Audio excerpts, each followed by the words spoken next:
Imagine a quiet, moonless night, where the world around you feels frozen in time.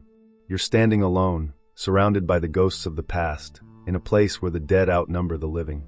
This is where our story begins, at the edge of a forgotten cemetery, tucked away in a desolate corner of the world.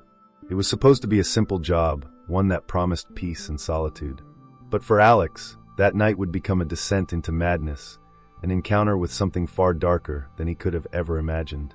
What starts as an eerie stillness quickly spirals into a living nightmare.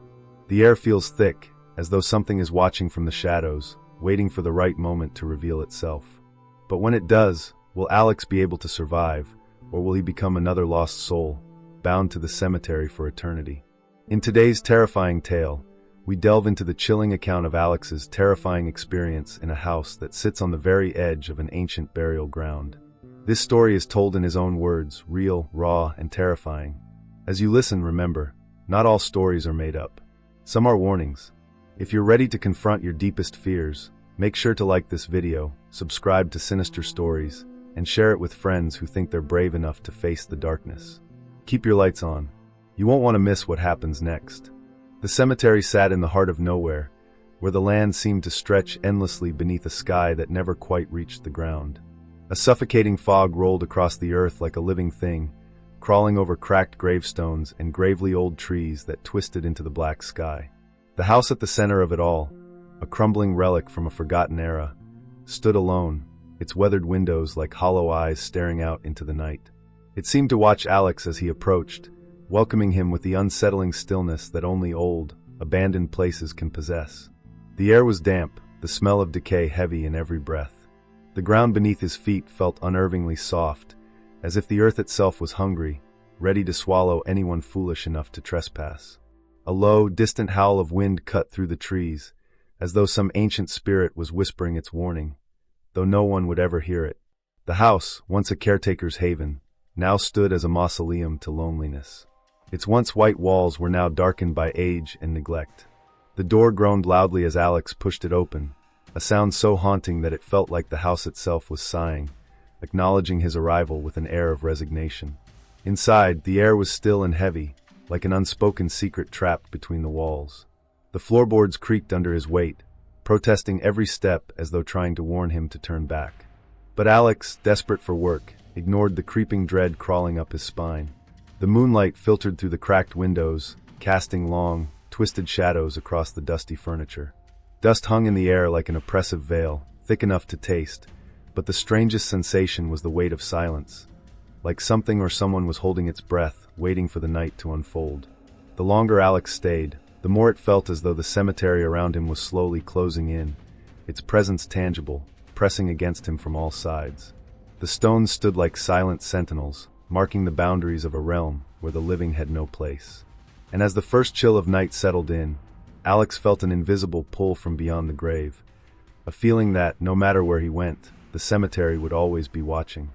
It started as a whisper, so faint that Alex almost convinced himself it was nothing more than the wind rustling the dead leaves outside. But as the night stretched on, the sounds became harder to ignore. The wind, once a distant howl, now seemed to be circling the house, scraping the walls like unseen claws. At first, it was only the occasional creak of the old floorboards, or the strange hum of the air in the room.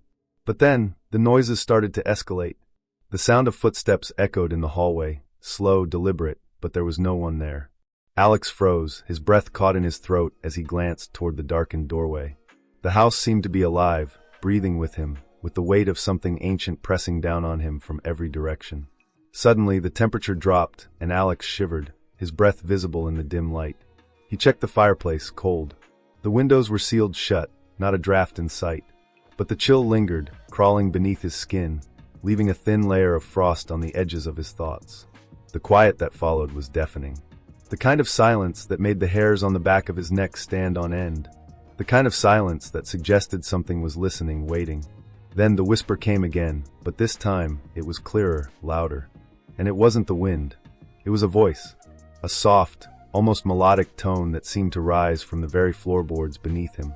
It called his name, Alex. Not once, but 3 times, each utterance a slow, deliberate exhale, as if the house itself were breathing him in. His heart skipped a beat. The voice was no longer a distant echo, it was right there in the room with him. Trembling, he grabbed the flashlight by his side and turned it on, but the beam flickered as if it were struggling to stay alive. He swept it across the room, his pulse racing, but there was nothing. Nothing except the shadows that danced across the walls in the flickering light, twisting into shapes that seemed to move, to breathe. For a moment, he could have sworn he saw something at the far end of the hallway. A figure, just beyond the reach of the light, standing perfectly still. When he blinked, it was gone. He rubbed his eyes, shaking his head, trying to dismiss the fear creeping in. But the air had changed. It felt denser, heavier, as if the very atmosphere was thick with some unseen presence. The shadows felt deeper now, more pronounced.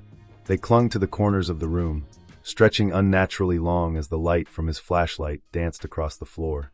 It was then that he heard it, the soft scrape of something moving across the ground. Slow, deliberate, like a whisper of cloth brushing against stone. Something was in the house with him. Something that wasn't human. The hairs on the back of Alex's neck stood on end as he realized, with growing horror, that the house was awake. And it wasn't happy to have him there. Alex stood frozen in the center of the room, the flashlight trembling in his hand. Every nerve in his body screamed for him to run, to escape the oppressive atmosphere that pressed against him from all sides. His heart pounded so loudly he could hear it in his ears, as if his very heartbeat was trying to warn him of the impending danger. The house, with its creaking floorboards and whispering shadows, felt alive, as though it were feeding off his fear. The voice, now silent, still seemed to hang in the air, lingering like a presence he couldn't escape. For a moment, he considered leaving. He could run, just step outside, lock the door behind him, and forget everything he had heard. But that gnawing curiosity, the same curiosity that had pushed him into this job in the first place, kept him rooted to the spot. He needed to know. What was in the house? Was it the wind? Or was something truly watching him? He couldn't shake the feeling that if he left now, the mystery would haunt him forever. The terror would follow him long after he was gone. And the thought of leaving without answers gnawed at him, feeding his fear. His eyes flickered toward the dark hallway. The shadows seemed to shift and twitch in the corners, as if they were alive. The air was thick with an invisible weight, like the house was holding its breath, waiting for him to make a choice. The flashlight beam trembled as Alex slowly, cautiously, started walking toward the hallway. Each step felt heavier than the last, as though the ground beneath his feet was trying to pull him down, to keep him from moving forward. He reached the door to the hallway, and the moment his hand touched the handle, a loud bang echoed from the far side of the house, a door slamming shut with the force of a gale. Alex's heart jumped in his chest, and he instinctively stepped back, his breath shallow. His skin crawled as if 1,000 tiny insects were scurrying under his skin. The sudden noise was enough to snap him from his paralysis, and for a brief second, his instincts screamed at him to run, to flee into the night and never look back. But something held him there, something deeper, darker. It was as though the house itself was calling to him, pulling him toward the unknown. With trembling hands, Alex pushed the door open, the hinges groaning in protest, as if the house were trying to warn him. He stepped into the hallway, his flashlight barely illuminating the darkness ahead. The walls felt closer now, almost suffocatingly so. Every corner seemed to conceal something, a secret waiting to be uncovered. His breath quickened as he felt the temperature drop even further. The shadows seemed to stretch out from the corners, reaching toward him, and he could hear the faintest whisper again, this time from behind him. He spun around, but no one was there. The house seemed to be shifting, twisting around him, the shadows moving as though they had a life of their own. His own fear, once just a vague sensation, was now tangible, like a living thing crawling up his spine. And yet, despite the terror, despite the overwhelming urge to run, Alex pressed forward deeper into the darkness. The decision had been made. He was going to face whatever was in this house, no matter the cost. As Alex's footsteps echoed down the narrow hallway, the shadows seemed to stretch and writhe around him. The air grew colder with every step, until he could see his breath forming in thick clouds before him, a reminder that something unnatural was at work here. The flashlight beam flickered, casting erratic, jumping shadows that made it difficult to focus. Every corner he turned seemed darker than the last, as if the house itself was conspiring to swallow him whole. Then he saw it, a shape at the end of the hallway, half concealed by the heavy darkness, standing completely still. It wasn't a person. The figure was too tall, too elongated, its outline hazy and shifting, as though the very fabric of reality couldn't hold it together. Alex's pulse quickened, the blood rushing to his ears, drowning out everything else. The figure's head turned slowly toward him, a movement so unnatural that it made his stomach churn. The eyes, if they could even be called that, were wide and hollow like two black voids, sucking in the very light around them. They locked onto his, and a cold, paralyzing dread swept over him. The room seemed to close in, the walls pressing tighter against his chest with each breath. For a long moment, neither Alex nor the figure moved. Time felt distorted, as though the world had stopped spinning.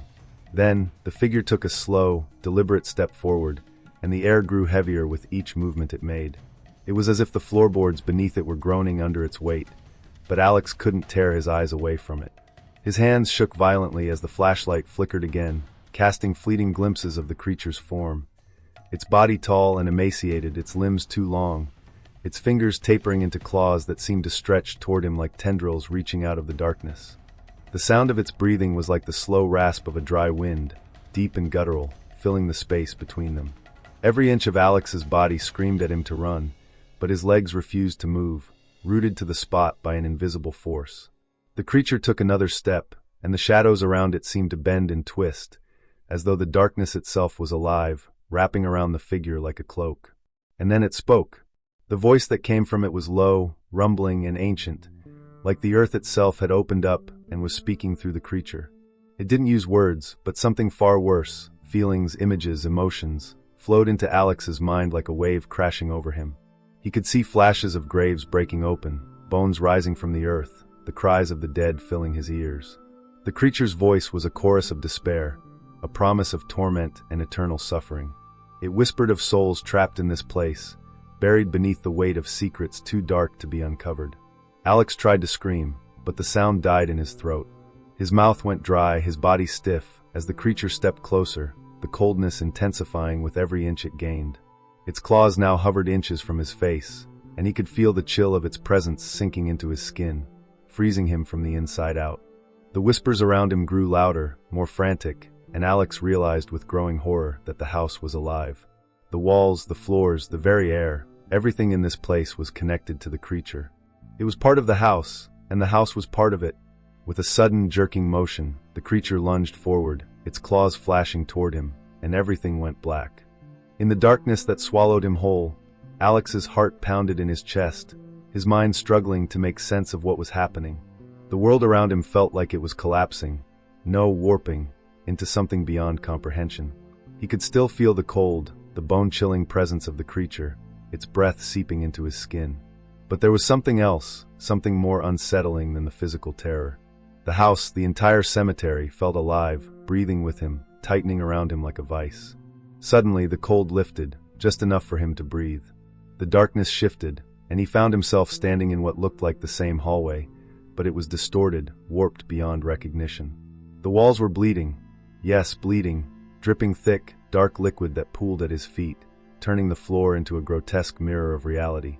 His pulse hammered in his ears as he looked down at his own hands. They were no longer his, skin stretched and cracked, fingers elongated like claws, twisted in a horrific mimicry of the creature's form. The realization hit him like a punch to the stomach. He was no longer in control of his own body. The house had taken him, not just his physical form, but his soul. A low, guttural laugh echoed through the space, rising from the depths of the walls, reverberating through the floor, the ceiling. The creature, it wasn't just one being anymore. It had become the house, and the house had become it. Alex tried to scream, but his voice was no longer his own.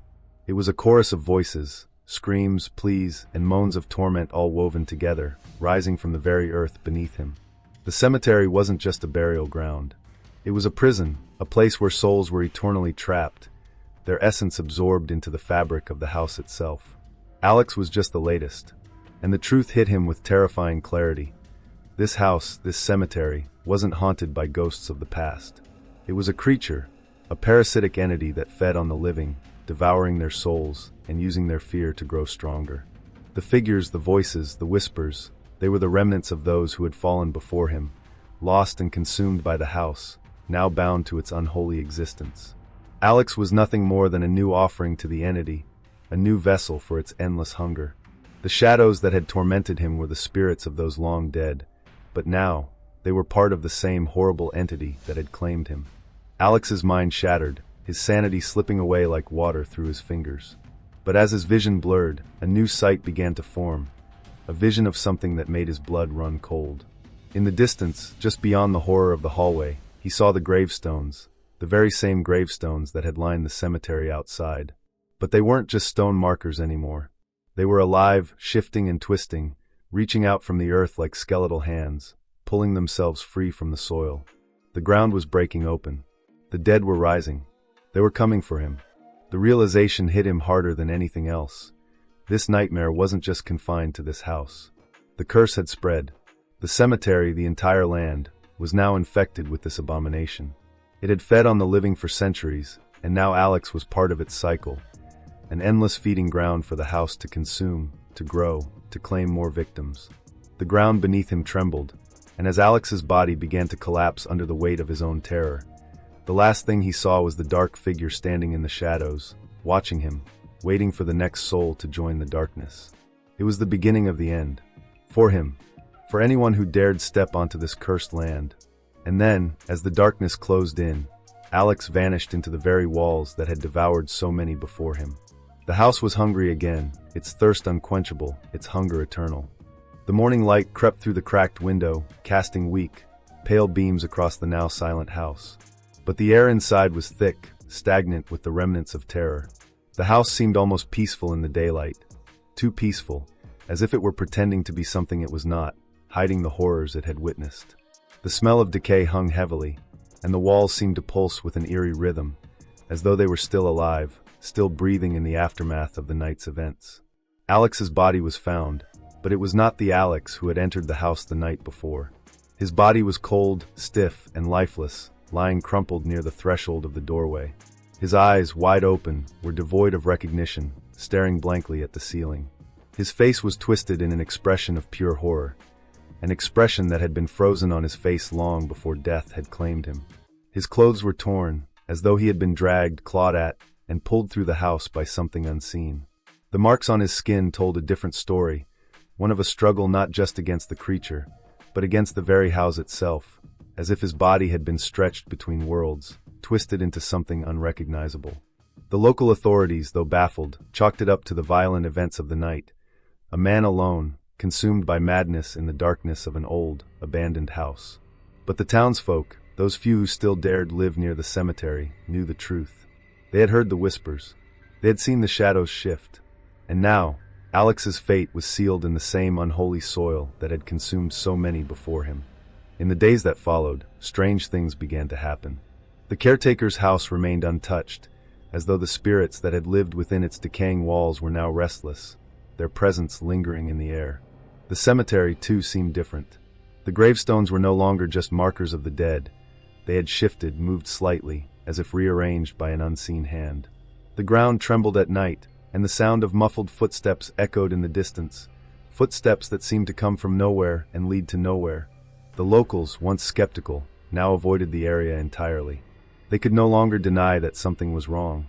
A darkness had settled over the cemetery, one that couldn't be cleansed by prayer or time. It was a curse that had been there long before Alex arrived, and now, it was something that had grown stronger, fed by the fear and souls of those it had taken. But it wasn't just the cemetery that had changed. Those who dared to walk too close to the cemetery at night began to feel its pull, an unnatural coldness in the air, a whispering voice just beyond the reach of hearing. Some claimed to have seen figures standing between the gravestones, shadows that moved in the corner of their vision, but vanished when looked at directly. No one dared venture too far into the cemetery anymore.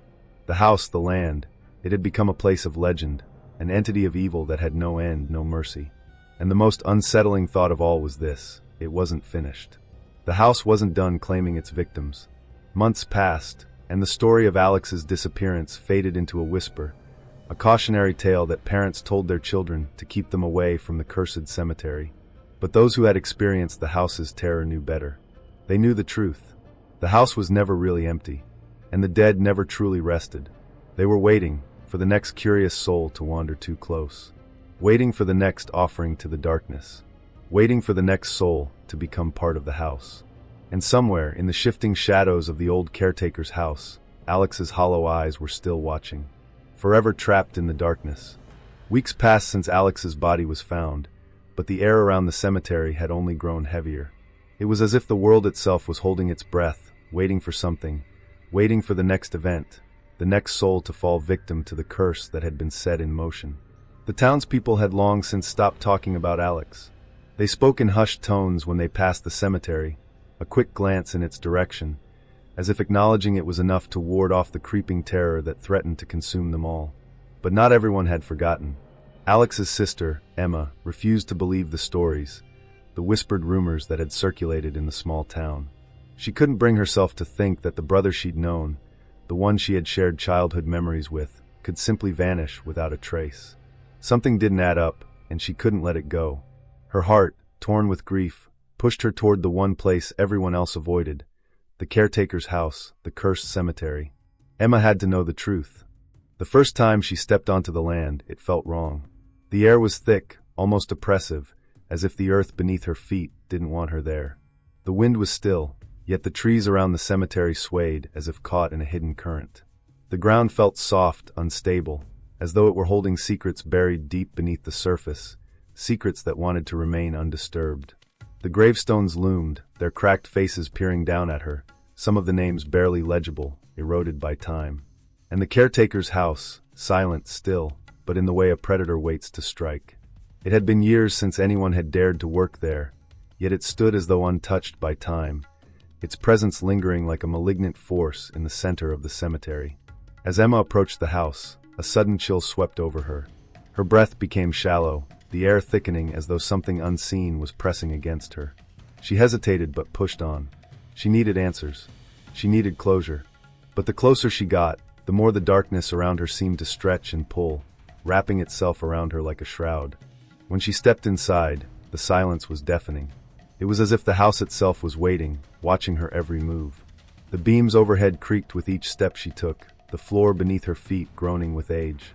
Dust hung in the air, heavy like the memories of a place that had been left to rot in the shadows. But it wasn't the dust that caught her attention. It was the feeling that she wasn't alone. She felt it before she saw it, a weight pressing down on her chest as though invisible eyes were watching her from every corner. And then, she heard it, the same faint whisper that Alex had heard all those weeks ago. Her name. Soft at first, barely audible, but then it came again louder, more insistent. Emma. She spun around, her heart racing, but there was nothing. The house, still and empty, stared back at her, its walls closing in as the whispers grew louder. It was then that she saw it, the faint outline of a figure standing in the far corner of the room, half hidden in shadow. Its shape was indistinct, just a blur at first, but as she stepped closer, it became clearer. A woman, her face obscured by hair that hung like a veil, her body shrouded in dark rags that fluttered as though in an unseen breeze. Emma froze. Her heart skipped a beat. The figure's head turned slowly, painfully, until their eyes met. But those eyes, empty black voids, were not eyes at all. They were the eyes of something else, something ancient, something evil. Suddenly, the room seemed to close in around her. The walls twisted, the ceiling lowering as if the house was shrinking, suffocating her. The whispering voices, no longer just distant murmurs, now filled her ears, a cacophony of despair, of lost souls crying out for help that would never come. Emma stumbled back, tripping over a piece of broken furniture. Her breath quickened as the shadows reached out, clawing at her, dragging her toward the figure. And then in an instant, she was back outside. She didn't know how she had left the house, or how much time had passed, but the air felt lighter, clearer. The voices, the whispers, everything had stopped. The cemetery behind her was silent again. The house, though still standing, felt like it was miles away, an oppressive weight lifting from her chest. She turned and ran, her heart pounding in her chest as she fled the land, her mind shattered by the realization. The house wasn't just haunted by the dead. It was the living curse, feeding on the fear, trapping the souls of those who dared to enter. Emma left town soon after, never to return. But her experiences were shared by those who came after her, those who, like Alex, couldn't resist the pull of the cemetery, the pull of the house. They never returned. The house stood, waiting for its next visitor. And as long as the cemetery remained, the curse would live on, forever.